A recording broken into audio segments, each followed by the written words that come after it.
For today.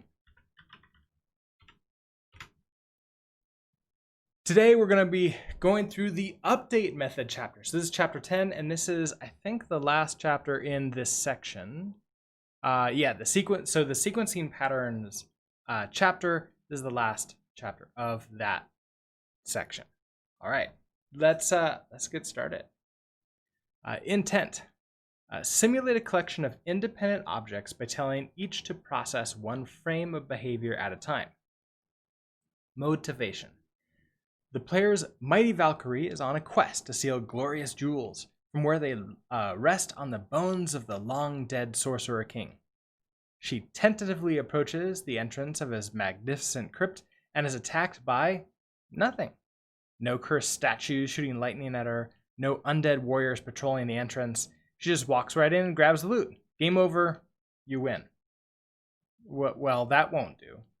This crypt needs some guards. Enemies our brave heroine can grapple with. First up, we want a reanimated skeleton warrior to patrol back and forth in front of the door. If you ignore everything you probably already know about game programming, the simplest possible code to make that skeleton lurch back and forth is something like, and before that, sidebar, if the Sorcerer King wanted more intelligent behavior, he should have reanimated something that still had brain tissue. I don't know, zombies don't seem to be that much smarter than the skeletons. So we have our while true loop. So this is our update loop essentially.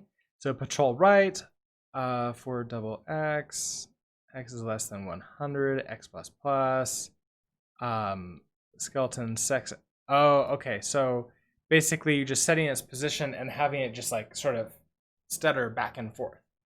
So this isn't necessarily using a physics system where we have like, okay, set a force and apply that force and move it right. Oh, it reached the left one. Now it wants to go over there. Okay, it's not there yet.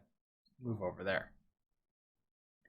The problem here, of course, is that the skeleton moves back and forth, but the player never sees it. The program is locked in an infinite loop, which is not exactly a fun gameplay experience. What we actually want is for the skeleton to move one step each frame. Oh, I didn't even realize this would be inside of the game loop. Yeah, that this would definitely never exit.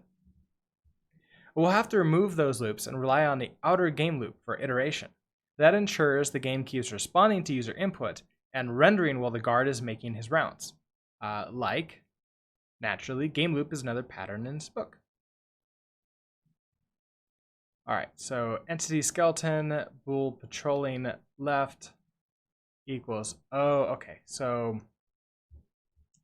let us, while true, if patrolling left, I mean, this is close enough to JavaScript. Let's see, so we have the main game loop. So this would be draw in P5.js or our update in GGEZ. If patrolling left is true, then we're going to subtract 1 from x. Then if x equals 0, so if it's reached the left of the screen, patrolling left becomes, now we want this to be false. Now we're patrolling to the right. Otherwise, increment x, and then if we've reached 100 or whatever the right of the door is, then back to patrolling left again, and then set the x position. I did the before-after here to show you how the code gets more complex. Patrolling left and right used to be two simple for loops. It kept track of which direction the skeleton was moving implicitly by which loop was executing. Now that we have to yield to the outer game loop each frame, and then resume where we left off, we have to track the direction explicitly using that patrolling left variable. But this more or less works, so we keep going. A brainless bag of bones doesn't give Yon Norse Maiden too much of a challenge, so the next thing we add is a couple of enchanted statues. These will fire bolts of lightning at her ever so often to keep her on her toes. Continuing art was the simplest way to do this code style. We end up with, okay, so we have our skeleton variables, entity left statue, right statue, left statue frames, right statue frames. So here's our main game loop. Okay, so if man, I am not a fan of the it's not increment, it's pre-increment. Is that what it is? So what the way this works, let's go ahead and create a new file here. This is the update method.js. So the way that this works, and if you're familiar with it, obviously you already know what I'm going to say. If you haven't seen this in like this position before, I think there's a reason why it's not used quite as often anymore. So if I do something like console.log, let's actually create the variable first. So let's do let counter equals 0. I'm going to do console.log counter plus plus. I'm going to do console.log counter console.log plus plus counter, and we'll just copy you and put you in again. So if you've never actually seen this before, let's go ahead and grab our terminal here and we'll go and run this code. So cd and to what did I have? Documents, code, Brooks builds, learning into patterns, playgrounds. All right, so I can do node update method. So we see that what happens here is this first one prints out 0. Kind of what we expected. Our counter is 0. Then the plus plus happens, and that's an incrementer, which means that at the end of this expression, it's going to increment counter. So the next console log is 1. So it's 1 at this point. Then this console log happens, and we get 2. And that's because this is a pre-incrementer? I don't really know. I can't remember the official term for it. But basically, the plus plus happens before the expression is completed. So counter increments to 2, and then the console log happens. And then, of course, counter is 2 here. So they're basically, it allows you to skip one line of code, but in my mind, it's really easy to miss this, and especially like if developers haven't seen this pattern before, that's not good either. Of course, Rust doesn't even have this, so we don't have to worry about that. JavaScript definitely does, though. All right, so increment. So if after we increment left statue frames, it is equal to 90, then set left statue frames to 0 and left statue shoot, like then have left statue shoot lightning. Then also if after right statue frames is 80, so this fires a little bit faster, right statue frames equals 0, right statue dot shoot lightning. Okay. You can tell this isn't trending towards code we'd enjoy maintaining. We've got an increasingly large pile of variables and imperative code all stuffed in the game loop, each handling one specific entity in the game. To get them all up and running at the same time, we've mushed their code together. Anytime mushed accurately describes your architecture, you likely have a problem. I agree with that. The pattern we'll use to fix this is so simple, you'll probably have it in mind already. Each entity in the game should encapsulate its own behavior. This will keep the game loop uncluttered and make it easy to add and remove entities. To do this, we need an abstraction layer. We create that by defining an abstract update method. The game loop maintains a collection of objects, but it doesn't know their concrete types. All it knows is that it can be updated. This separates each object's behavior both from the game loop and from other objects. Once per frame, the game loop walks the collection and calls update on each object. This gives each one a chance to perform 1 frame's worth of behavior. By calling it on all objects every frame, they all behave simultaneously. Since some stickler will call me on this, yes, they don't behave truly concurrently. While one object is updating, none of the others are. We'll get into this more in a bit. The game loop has a dynamic collection of objects, so adding and removing them from the level is easy. Just add and remove them from the collection. Nothing is hard-coded anymore, and we can even populate the level using some kind of data file, which is exactly what our level designers want. So JavaScript, that won't be a problem. With Rust, I think what we'd end up needing to do is that dyn trait. So maybe like box dyn trait them up, and that way we can put them into a vector. And so that way we have, okay, our obstacle has an update method. So we maybe have a trait that implements that update method. So does the player. So that's how we can like put all of our entities together into a single vector, which sounds like we're moving towards an entity management system, an entity container system. Oh, I forgot what the C is, an entity ECS. The pattern. The game world maintains a collection of objects. Each object implements an update method that simulates 1 frame of the object's behavior. Each frame, the game updates every object in the collection. When to use it. If the game loop pattern is the best thing since sliced bread, then the update method pattern is its butter. A wide swath of games featuring live entities that the player interacts with use this pattern in some form or other. If the game has space marines, dragons, Martians, ghosts, or athletes, there's a good chance it uses this pattern. However, if the game is more abstract and the moving pieces are less like living actors and more like pieces on a chessboard, this pattern is often a poor fit. In a game like chess, you don't need to simulate all the pieces concurrently, and you probably don't need to tell the pawns to update themselves every frame. You may not need to update their behavior every frame, but even in a board game, you may still want to update their animation every frame. This pattern can help with that too. Update methods work well when your game has a number of objects or systems that need to run simultaneously.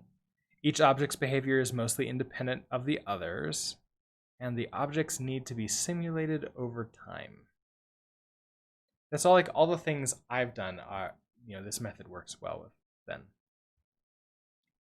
Keep in mind, this pattern is pretty simple, so there aren't a lot of hidden surprises in its dark corners.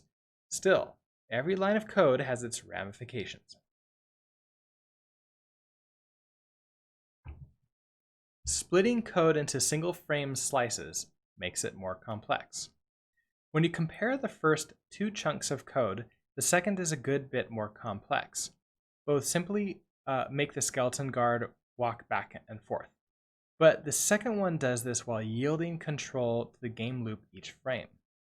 That change is almost always necessary to handle user input, rendering, and the other stuff that the game loop takes care of.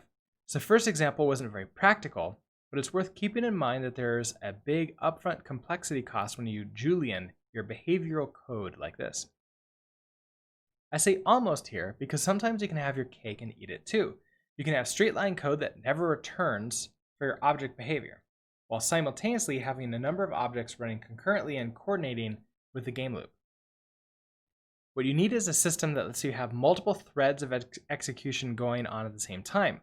If the code for an object can pause and resume in the middle of what you're doing, instead of having to return completely, you can write it in a more imperative form.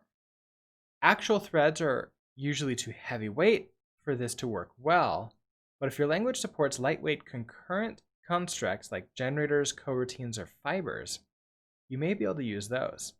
The bytecode pattern is another option that creates threads of execution at the application level. Interesting. So I hadn't really thought about this. This obviously wouldn't work. Well, would it? I was going to say it obviously wouldn't work in JavaScript, but now that Node.js has threads, and in the front end and in the browser we can use workers, we could theoretically have a worker for each entity. And then in Rust and GGZ, we can definitely, spin up a thread for each entity too. And I guess the idea is that we'd call it once per frame. The other thing is he mentioned, did he mention generators? Generators, yes. JavaScript now has generators too, so we could definitely use this as well. It's been a while since I've used generators in JavaScript, so I'd have to remember the exact syntax, but that might be fun to sort of implement. You have to store state to resume where you left off each frame. In the first code example, we didn't have any variable to indicate whether the guard was moving left or right. That was implicit based on which code was currently executing. When we changed this to a one frame at a time form, we had to create a patrolling left variable to track that. When we return out of the code, the execution position is lost, so we need to explicitly store enough information to restore it on the next frame. The state pattern can often help here. Part of the reason state machines are common in games is because, like their name implies, they store the kind of state that you need to pick up where you left off. Right, so that makes a lot of sense. And of course, if we're using sort of like object-oriented style of programming, so like structs in Rust or classes in JavaScript, then that internal state for the state pattern really is easy to implement. Sort of like built in almost.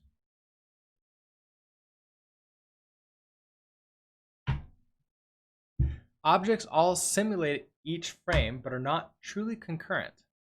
In this pattern, the game loops over a collection of objects and updates each one. Inside the update call, most objects are able to reach out and touch the rest of the game world, including other objects that are being updated. This means the order in which the objects are updated is significant. If A comes before B in the list of objects, then when A updates, it will see B's previous state. But when B updates, it'll see A's new state, since A has already been updated this frame. Even though the player's perspective, everything is moving at the same time, the core of the game is still turn-based. It's just that a complete turn is only one frame long. And that sounds like the double buffer pattern, which it looks like he's about to talk about. If for some reason you decide you don't want your game to be sequential like this, you would need to use something like the double buffer pattern. That makes the order in which A and B update not matter because both of them will see the previous frame state. This is mostly a good thing as far as the game logic is concerned. Updating objects in parallel leads you to some unpleasant semantic corners.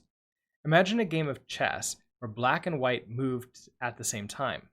They both try to make a move that places a piece in the same currently empty square. How should this be resolved? Updating sequentially solves this. Each update incrementally changes the world from one valid state to the next, with no period of time where things are ambiguous and need to be reconciled. It also helps online play since you have a serialized set of moves that can be sent over the network.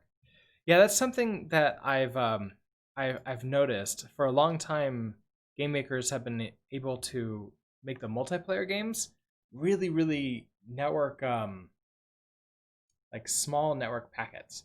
So that way, a huge amount of work is done locally, and then just tiny amounts of data is sent across.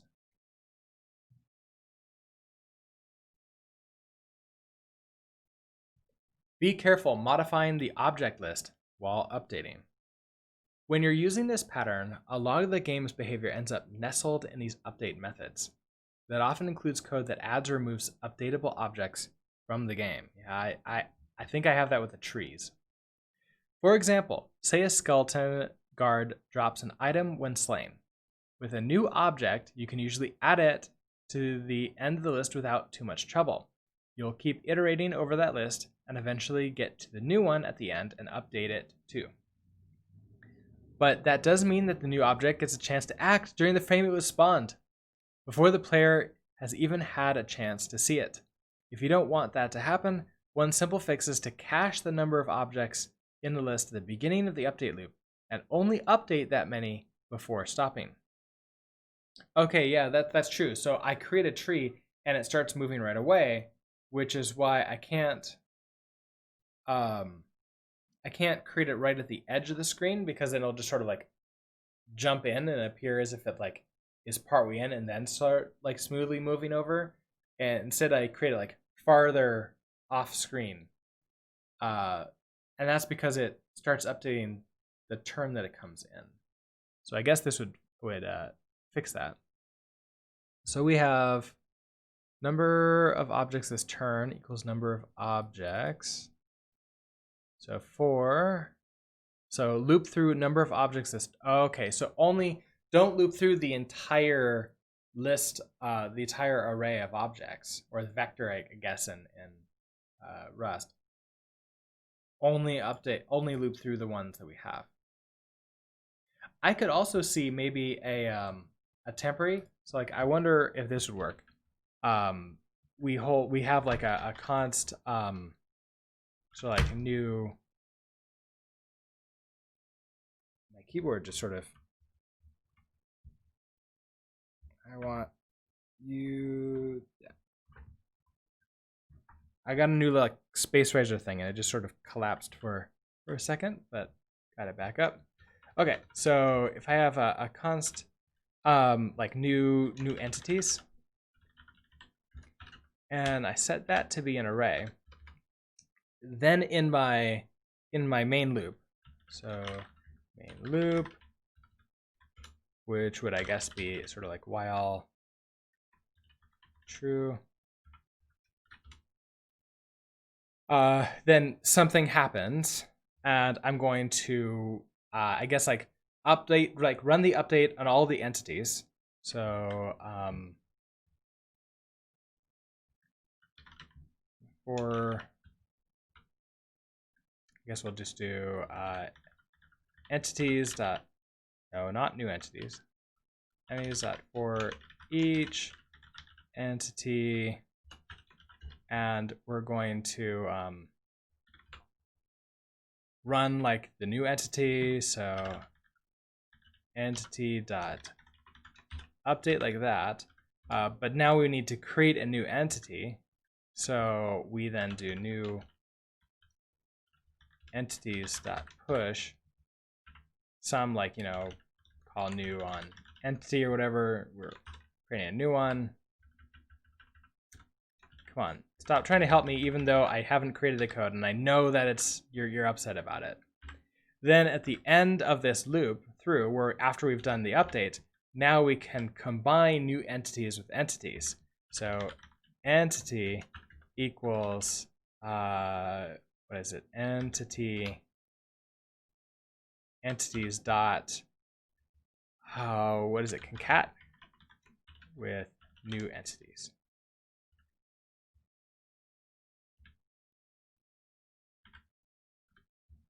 Just to get the helper working for that, let's do const entities equals empty array 2. So it's an array, it combines 2 or more arrays and then returns the new array. So that would probably work, at least in JavaScript, and I'm sure there's a way for me to do that in Rust too. So that would make it so I don't have to limit the number of objects I loop through in this entities. This simple loop increments the index of the object being updated each iteration. The left side of the illustration below shows what the array looks like while we're updating the heroine. Yeah, so like the hapless peasant is the heroine, foul beast. Oh yeah, so we're just going down. The foul beast is killed. Yeah. Since we're updating her, I is 1. She slays the foul beast, so it gets removed from the array. The heroine shifts up to 0, and the hapless peasant shifts up to 1. After updating the heroine, I is incremented to 2. As you can see on the right, the hapless peasant is skipped over and never gets updated. Adding removal in update is problematic when iterating. Oh, I mean, adding and removing anything when updating is, like, when going through an array is problematic. I know that's why, like, some people will do reverse loops through. They go through the loop in reverse, and then that's how they can like remove things, because if they remove it, oh well, they've already gone past that index. It should solve removals. So if I have something like if we have our entities, if we do like for let index equals this would be entities dot length -1, and then index is greater than or equal to 0. Index minus equals to 1. So if we do this, then depends how it's enumerated. Well, if we do this like reverse like this, if we like need to, if something happens, like entity dot update. So if we, I guess it would be we could update, and if we need to kill it, so const needs to die equals entities index dot update. So if we do this and it needs to die, now we can do, okay, so if needs to die, then we can now call entities of position index and just delete it from this from here. So I guess this would be splice. So let's do entities dot splice. Start is going to be index and 1. Oh, the splice.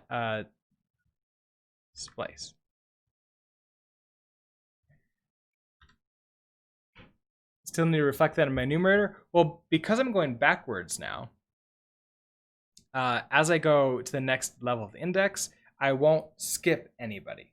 So like this problem won't happen because I'm like the foul beast is killed, and so everything shifts down towards 0.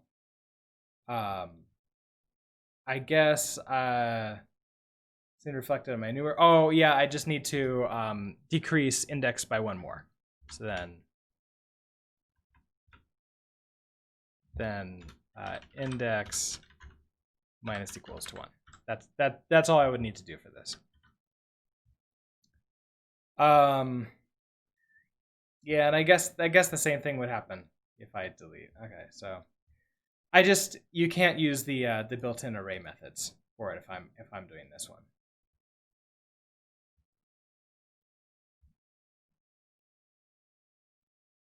Oh, and I should turn that on so you can highlight where I am at.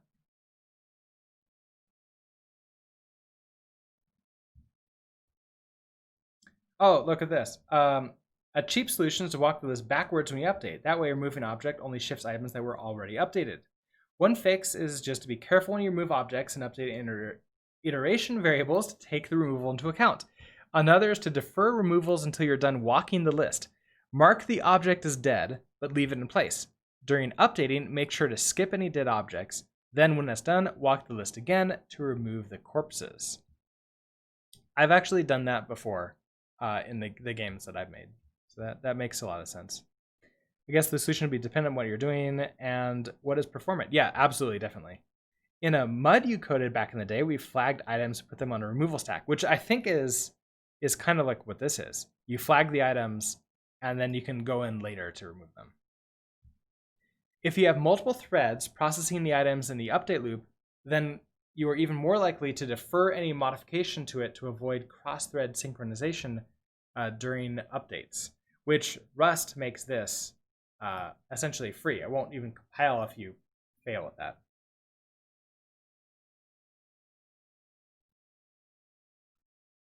that. Okay, so sample code. This pattern is so straightforward that the sample code almost belabors the point. That doesn't mean the pattern isn't useful. It's useful in part because it's simple. It's a clean solution to a problem without a lot of ornamentation. But to keep things concrete, let's walk through a basic implementation. We'll start with an entity class that will represent the skeletons and statues.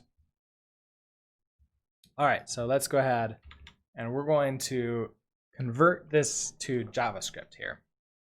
So we have our class entity. So class entity looks like, so entity is, I think these are like public virtual classes. So that means like it has a constructor, but they're not doing anything with it. So we can skip that. Virtual void updates this. Oh, okay. They're creating a, so they have entity, they have update, but it's not doing anything. So this is an interface essentially. Now we have X and Y, and these are functions. So we have X that is just going to return X. Now if we have, this dot X essentially, which means that we need a constructor to set this to something. So we do need a constructor here. And so it'll be this dot X. I don't know if we want to set it to like something default, like 0. And this dot Y equals 0. So that'll be our defaults for this. So X returns X, and then Y. Now also we have like these getters and setters. We can actually do one better for this and do this as a get X, return this dot X, get Y, return this dot Y. My keyboard over here now fell down. Okay. Let's see. And then we have the setters. So I think that's going to be set X. I think you can do it all in the same one. I can't remember off the top of my head though. I always forget. With this is going to take an X, and then this is going to be this dot X equals X. Set Y, taking a Y, this dot Y equals Y.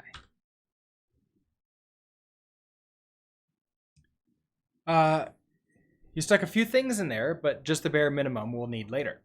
Presumably in real code, there'd be lots of other stuff like graphics and physics.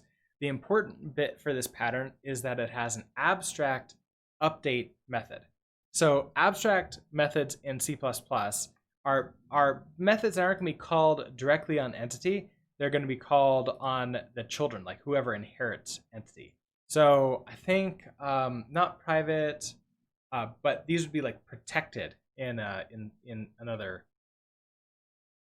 object-oriented language like PHP or Java. And protected basically just means only something that inherits update is allowed to call it. The game maintains a collection of these entities. In our sample, we'll put that in a class representing the game world. Okay, so now we're going to have world. Class world. All right, so here is, we have public. So in our world constructor, we have our number of entities.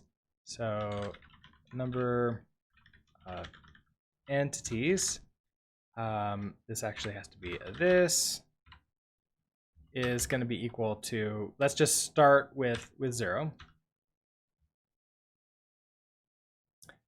Here's where we have our game loop too. So that's interesting. So game loop, and we also gonna have entities. The maximum number of entities we have. Well, it's a. Is this a this looks like it's an array then? Oh, okay, so we have to have entities.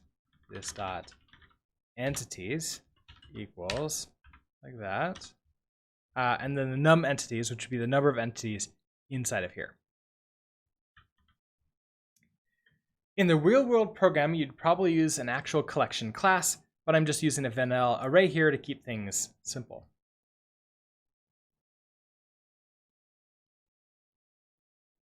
Now that everything is set up, the game implements the pattern by updating each entity every frame.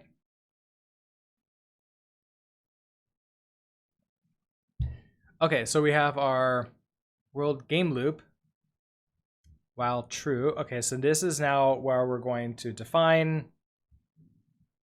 the game loop here. Oh, so this is actually running it. So in like our main like method here, we're gonna run so world dot game loop.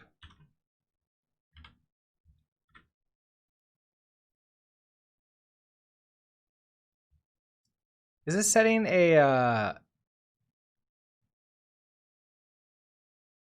oh, this looks like it's actually just part of this. So it's not running it, it's setting it. So game loop, it's gonna be like this. All right, so we're just gonna while true, we're gonna use a super simple game loop here. We're going to walk through each of the entities and run their update method. So for me, instead of a simple for loop, we could just use an array method for this. So we can do this dot entities dot for each, get an entity, and then run entity dot update.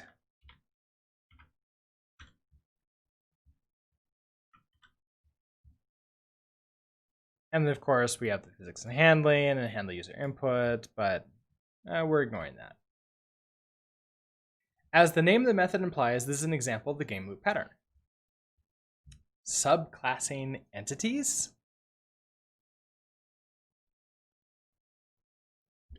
There are some readers whose skin is crawling right now because I'm using inheritance on the main entity class to define different behaviors. If you don't happen to see the problem, I'll provide some context. When the game industry emerged from the primordial seas of 6502 assembly code and V blanks onto the shores of object-oriented languages, developers went into a software architecture fad frenzy. One of the biggest was using inheritance. Towering Byzantine class hierarchies were built, big enough to blot out the sun. It turns out that was a terrible idea, and no one can maintain a giant class hierarchy without it crumbling around them. Even the Gang of Four knew this in 1994 when they wrote, "Favor object composition over class inheritance." Between you and me, I think the pendulum has swung a bit too far away from subclassing. I generally avoid it, but being dogmatic about not using inheritance is as bad as being dogmatic about using it. You can use it in moderation without having to be a teetotaler. With, of course, in Rust, there is no inheritance. We have traits, which are sort of like, not abstract classes, but more like traits like define the behavior, like define the functions. They're more like interfaces, but you can't like inherit from them. Although they can be used for typing, like type definitions. And you can combine traits too. So like that works as well. When this realization percolated through the game industry, the solution that emerged was the component pattern. Using that, update would be on the entity's components and not on the entity itself. That lets you avoid creating complicated class hierarchies of entities to define and reuse behavior. Instead, you just mix and match components. If I were making a real game, I'd probably do that too. But this chapter isn't about components, it's about update methods. And the simplest way I can show them, with as few moving parts as possible, is by putting that method right on entity and making a few subclasses. This one is? Oh, that goes to the component pattern. Defining entities.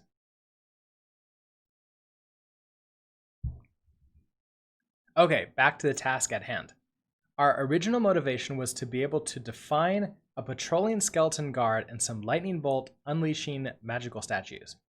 Let's start with our bony friend. To define his patrolling behavior, we make a new entity that implements update appropriately. Okay, so we have our class skeleton. Okay, right. So we're going to have a skeleton that now inherits from entity. So let's go ahead and create this. So class skeleton extends entity. So public, so we're going to have a constructor here. Now the first thing that has to happen, because entity has stuff inside of it, we're going to have to call super. We're not going to need to pass anything in, so that sets the entities like X and Y so we can access that. And we're also going to have a patrolling left and set that to false to begin with. So this dot patrolling left equals false. Then we're going to implement that update function. So update. And this is where we have our if patrolling left. So if this dot patrolling left. Okay, so if we are patrolling left, we want to set the X. So this dot X equals, and then we have to grab it. So X minus 1. So this dot X minus 1. So using those getters and setters from before. And then if, okay, so then if we've reached the left, set patrolling to be going to the right. So if this is going to be this dot X is equal to 0. Now we're going to do this dot patrolling left equals false. Otherwise, do the opposite. So else, so set the X to plus 1. So this dot X equals this dot X plus 1. This is where I don't actually know if this would work for real. We could try running it just to see if it's going to yell at us. And then if dot X, so that's the same thing here. So if this dot X is now equal to 100, or whatever we say that's end patrol is, our this dot patrolling left equals true. I mean, it's not yelling at me, so that's a good sign. As you can see, we pretty much just cut that chunk of code from the game loop earlier in this chapter and pasted it into the skeleton's update method. The one minor difference is that patrolling left has been made into a field instead of a local variable. That way, its value sticks around between calls to update. Let's do this again with the statue. So here's a problem. Is it a problem? Does statue need an X and Y? I guess it does. I don't know if it needs a set X. Well, I guess it would be set X when you first create it. So we're going to do class statue extends entity, but statues don't need to move. Okay, so we have our constructor. We're going to call super on it. Then here we're going to have our frames. So this dot frames equals 0. And then we have this delay, which is going to hold some it's going to take in the delay. So we're going to have a delay. We can actually set a default for this. So we can say something like, well, your default delay is 100 maybe. That way, in case something, we forget to use it, or we want to use we have a bunch of the default ones. Then this dot delay equals delay. Then we have our update method.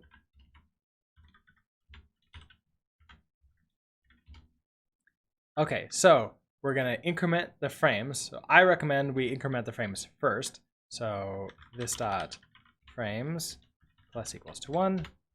And then we can do our check. So if this dot frames is equal to delay, this dot delay, then we want to shoot lightning. So this dot shoot.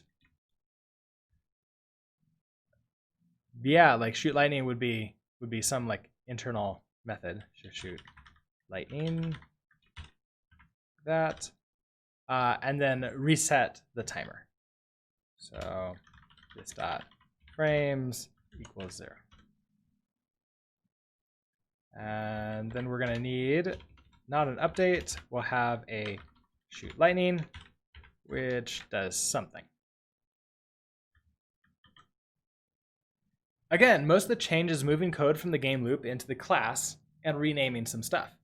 In this case, though, we've actually made the code base simpler. In the original nasty imperative code, there were separate local variables for each statue's frame counter and rate of fire.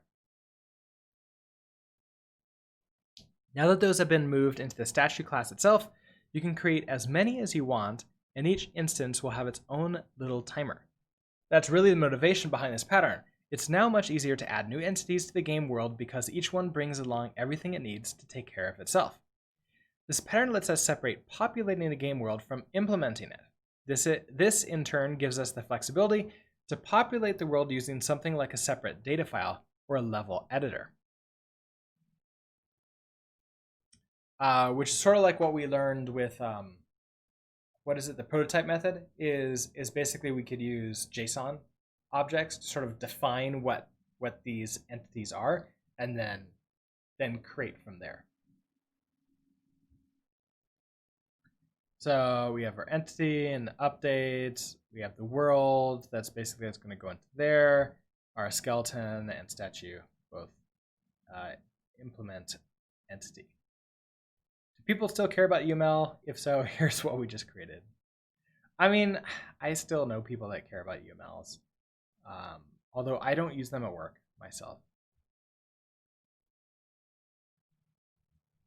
Passing time. That's the key pattern. I'll just touch on a common refinement. So far, we've assumed that every call to update advances the same state of the game world by the same fixed unit of time. I happen to prefer that, but many games use a variable time step. In those, each turn of the game loop may stimulate a larger or smaller slice of time depending on how long it took to process and render the previous frame. The game loop chapter is a lot more on the advantages and disadvantages of fixed and variable time steps. That means that each update call needs to know how far the hand of the virtual clock has swung, so you'll often see the elapsed time passed in. For example, we can make our patrolling skeleton handle a variable time step, like so. So I'm not doing a variable time step, I'm doing a fixed time step in both P5JS game and the GGEZ. And I'm doing the variable draw loop to sort of counteract that, which is like a little bit more complex, but I think it ends up being a little bit better. But okay, let's take a look at our skeleton, how that changes. We'll have our update that will have now it's elapsed or potentially delta. Update, this will be elapsed. Elapsed usually would be like a number between 0 and 1 or so. It's going to be a very, very small number. So F patrolling left, X minus equal to elapsed. So however long it's been to elapsed. So this dot X minus, so instead of 1, this dot elapsed. A fixed or variable won't matter when you factor your movement by delta and velocity. Yeah, that's true. Although the delta will not be like super smooth movement, it'll still be a little bit weird sometimes. That's what I've noticed when I've tried to use it. Patrolling left, so everything else is fine, and then this plus equals to elapsed. Now the distance the skeleton moves increases as the elapsed time grows. You can also see the additional complexity of dealing with a variable time step. The skeleton may overshoot the bounds of control with a large time slice, and we have to handle that carefully. That's probably some cleanup needed with interp. With mine, or interpolation. Yeah. Design decisions. With a simple pattern like this, there isn't too much variation, but there are still a couple of knobs you can turn. What class does the update method live on? The most obvious and most important decision you'll make is what class to put update on. The entity class. This is the simplest option if you already have an entity class, since it doesn't bring any additional classes into play. This may work if you don't have too many kinds of entities, but the industry is generally moving away from this.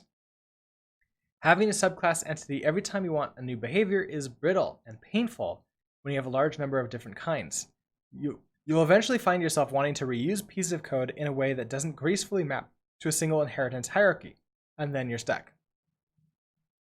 The component class. If you're already using the component pattern, which I don't think we have gone through yet, but I can double check.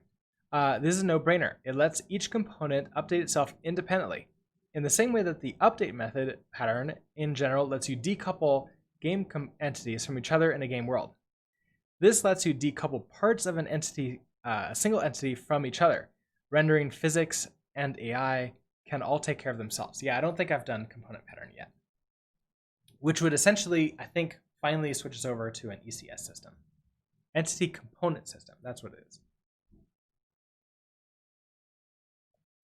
In instances where your update is very different than your draw speed, you can interpolate to smooth out the frame to frame jumps, which is what we did from in the update method in the Rust and GGEZ, because we have 144 frames per second updates on draw, but only 60 frames per update on the update.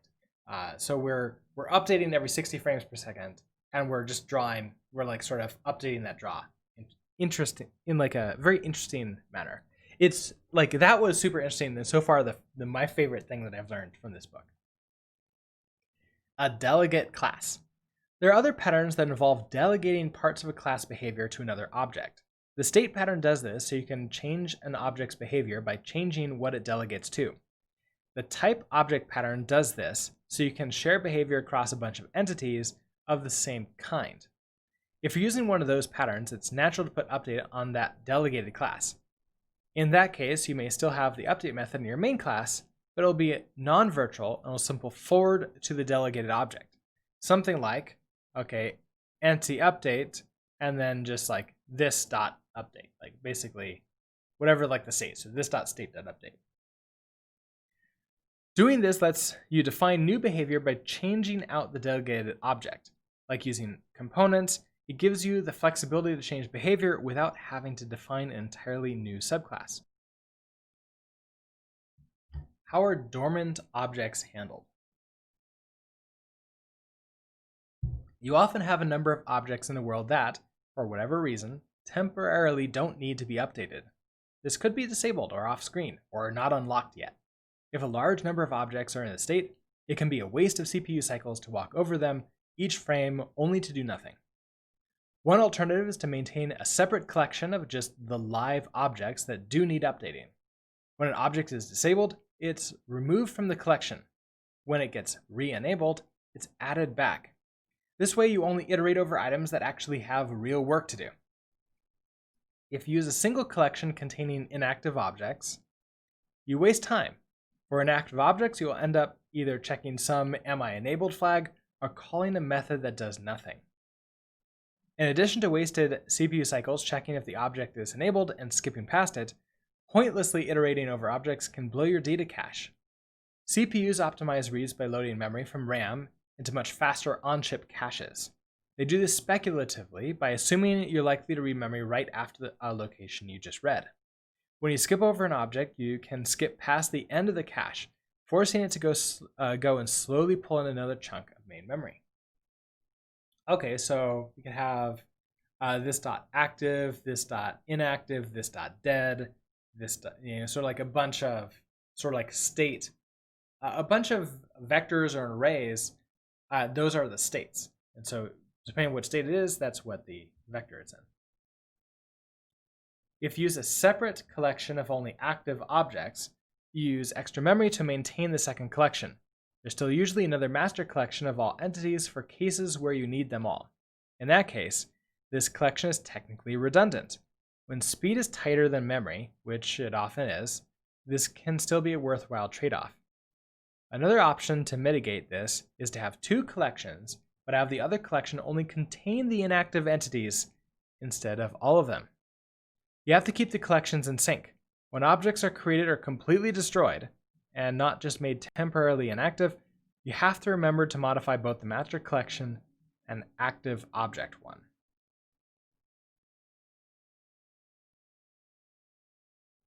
I mean, that's true. If you have a bunch of collections, now you have to manage them all. The metric that should guide your approach here is how many inactive objects you tend to have. The more you have, the more useful it is to have a separate collection that avoids them during your core game loop. And then we have the C also, so the end of this chapter. This pattern, along with the game loop and component, is part of a trinity that often forms the nucleus of a game engine. When you start caring about cache performance of updating a bunch of entities or components in a loop each frame, the data locality pattern can help make that faster. The Unity framework uses this pattern in several classes, including mono behavior. Microsoft's XNA platform uses this pattern both in the game and game component classes. And the Quintus JavaScript game engine uses this pattern in its main sprite class. I haven't heard of XNA or Quintus. Good morning, Chantilly. So let's take a look. I'm curious when component and then data locality comes in. So we are here in update method.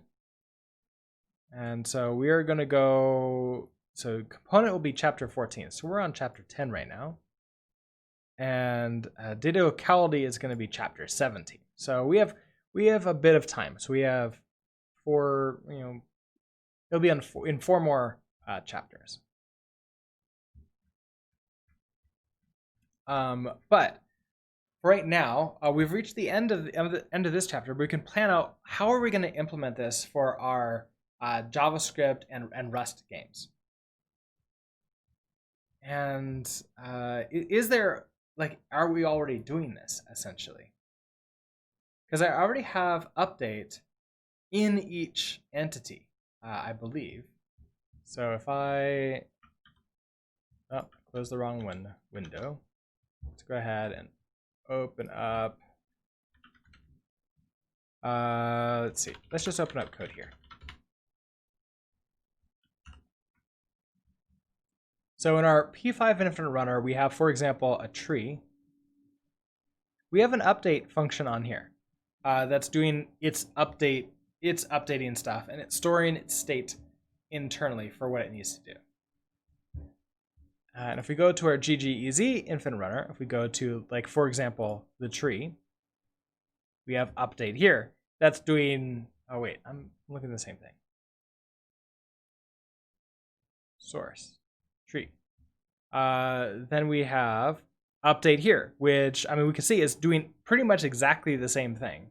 If we go to obstacle, it has, let's see, does it have an update? It has run that is just, it could be named update, but it's doing the same thing. Command, so input, handler, obstacle, score. Then we have the player, which should have an update, which I called it run because I was being clever, but this would be probably more aptly named update. But it sounds like we're already implementing this pattern in our game. There might be some some basics to put in, but it sounds more like that's going to be the component pattern as opposed to the update pattern of putting everything into a vector that then we can call update on. And maybe that's the only way that we can really improve this is in our main update loop. So in JavaScript here, we have our game loop.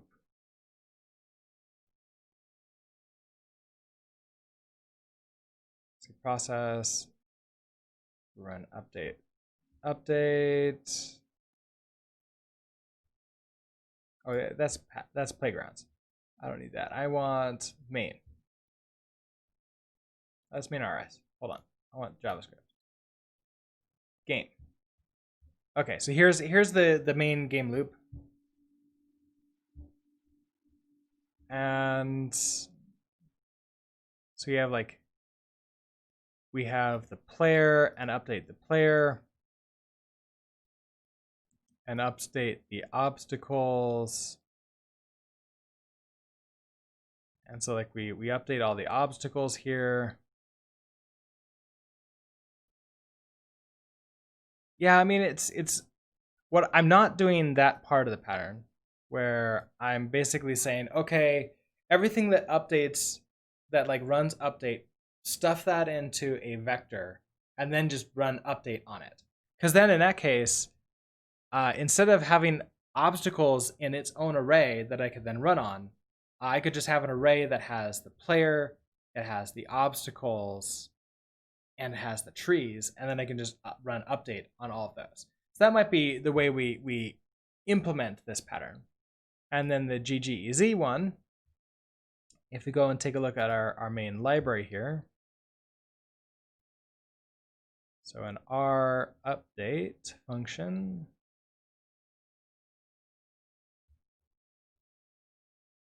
so here's where we have okay, obstacle 1 run, obstacle 2 run. Look how similar this code is. This code is exactly the same. So we could easily put this into update and then store these inside of the obstacles update method. So it takes care of that. Then that would clean up this code.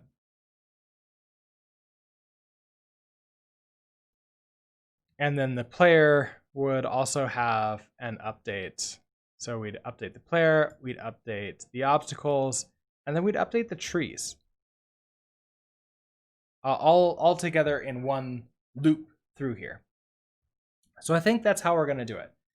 Tomorrow we'll be going through the JavaScript side of things, and we will be implementing, we won't be changing the update, but we'll be storing everything into a single array and then just running a single update in a loop across all of those.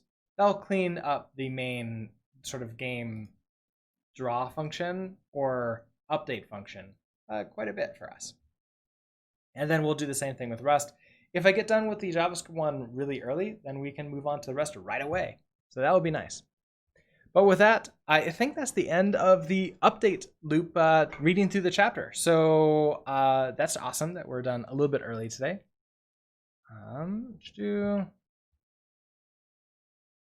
And with that, let's go ahead and let's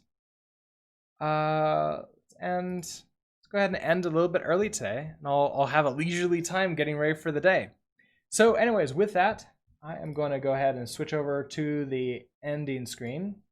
Thank you everybody for stopping by and watching this. I am doing these every single weekday morning at around 7 a.m. Mountain Time for about an hour and 15 minutes or so before I go off to my work stand-up meeting where we get ready for the day. If you want notifications, you can follow me here. And thank you very much for that follow right now. And you can also follow me on Twitter because I also tweet out there. So follow me both, whatever. And with that, have a great day, and I shall see you next time. Bye.